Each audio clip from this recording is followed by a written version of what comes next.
पलसाना में केसरी नंदन पंप के पास चाय के ट्रक के पास हुई लड़ाई में पुलिस ने 3 आरोपियों को किया गिरफ्तार। आप बने रही Bharat 24 XP news.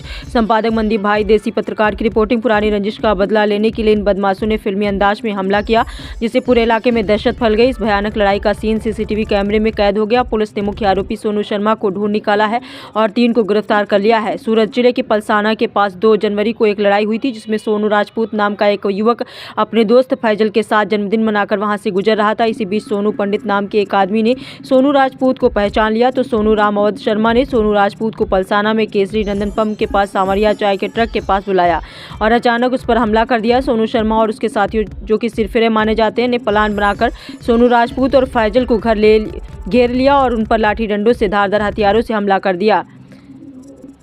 Bite BD Jhilariya PI Palsana. हमलावरों ने सरेआम गुंडागर्दी करके दंगा किया। पूरी घटना सीसीटीवी फुटेज में कैद हो गई। हमलावर पुलिस से बिना किसी डर के युवकों को बेरहमी से पीट रहे हैं। पुलिस ने पूरे मामले में कार्रवाई शुरू कर दी और कुछ ही दिनों में हमलावरों को जेल भेज दिया गया है। पुलिस ने मुख्य साजिशकर्ता सोनू रामावत शर्मा, अनुज कुमार दुबे, तौकीर खान को गिरफ्तार कर लिया है। जांच में पता चला है कि इसका खूनी जंग के लिए 1.5 साल पुरानी दुश्मनी जिम्मेदार थी, जिसका बदला लेने के लिए सोनू शर्मा ने हिंसा का सहारा लिया था।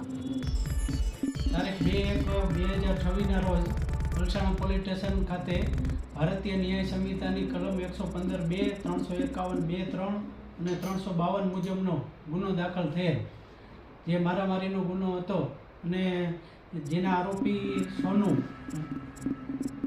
રામબદા શર્મા, જે સીએનજી પંપની બાજુમાં રહે છે, અને અનુજ કુમાર શ્રી ગિરીશચંદ્ર દુબે તથા તોકીર ખાન, ઈશાર ખાન, આ 3 વ્યક્તિઓની ગઈકાલે ધરપકડ કરવામાં આવેલી છે અને હાલ પોલીસ તપાસ ચાલુ છે।